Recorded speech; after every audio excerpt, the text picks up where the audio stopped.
భారతదేశంలో ఒక చర్చ ఈ మధ్య బాగా సాగుతుంది. జ్ఞాన్వాపి మసీద్ ఇన్ వారణాసి, ఈద్గా మసీద్ మధుర, కమల్ మౌలా మసీద్ దర్, ఈ మసీదులన్నీ కూడా ఆలయాలు కూల్చి కట్టారా, ఆలయాలు కూలగొట్టి కట్టారా? ఇదే పెద్ద ప్రశ్న అనమాట. ప్రస్తుతం బాగా వార్తలో ఉంది షాహీ జమా మసీద్. ఇది భారతదేశంలోనే ఓల్డెస్ట్ మసీద్ అని చెప్పొచ్చు. మొఘలుల కాలంలో ఇది కట్టారు. సౌత్ ఏషియాలోనే, దక్షిణ ఆసియాలోనే ఇది ప్రాచీనమైన మసీద్ అని చెప్తుంటారనమాట.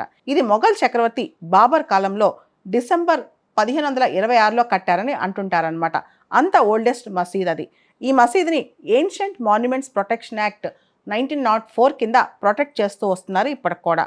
ఇదే షాహీ జమా మసీద్. ఇది ఉత్తరప్రదేశ్లోని సంబాల్లో ఉంది. అయితే దీనికి సంబంధించి నవంబర్ 19వ తారీఖున ఉత్తరప్రదేశ్లో కోర్టులో ఒక పిటిషన్ పడింది. హరీష్ శంకర్ జైన్ మరియు ఇతరులు కలిసి పిటిషన్ వేశారనమాట. దీని ప్రకారం ఈ షాహీ జమా మసీద్ అనేది 16th సెంచరీలో కట్టారు. అయితే ఇది ఏన్షియంట్ పాత హరిహర మందిర్ పడగొట్టేసి ఆలయం మీద ఇది కట్టారని చెప్పేసి ఆ పిటిషన్లో ఉందన్నమాట. దానిలో చాలా క్లైమ్స్ కూడా ఈ పిటిషన్లో రాయటం జరిగింది.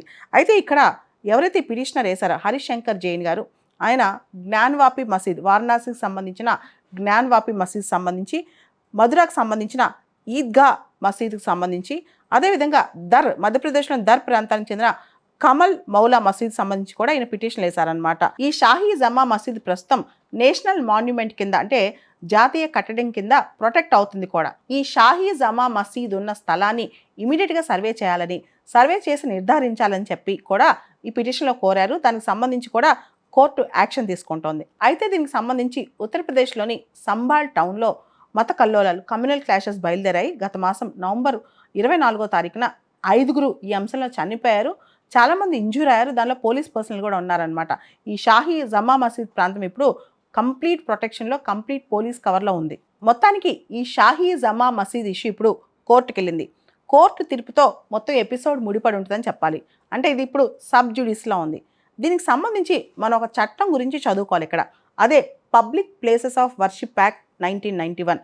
దీని ప్రకారం, ఈ public places of worship act 1991 ప్రకారం ఆగస్టు 15, 1947 ఇదొక డేట్గా తీసుకుని, ఆ డేట్ రోజు ఆ రిలీజియస్ ప్లేస్కి, అంటే అది చర్చ్ కావచ్చు, టెంపుల్ కావచ్చు, మాస్క్ కావచ్చు, ఏదైనా కావచ్చు, దానికి ఏదైతే రిలీజియస్ క్యారెక్టర్ ఉందో, ఏదైతే రిలీజియస్ ఐడెంటిటీ ఉందో, అంటే ఆగస్టు 15, 1947 నాటికి అది ఏ మతపరంగా అక్కడ ఒక కట్టడం ఉందో, టెంపుల్ కావచ్చు, చర్చ్ కావచ్చు, మాస్క్ కావచ్చు, ఆ రిలీజియస్ క్యారెక్టర్ని, ఆ రిలీజియస్ ఐడెంటిటీని మెయింటైన్ చేయాలని చెప్పి చెప్తున్నారనమాట.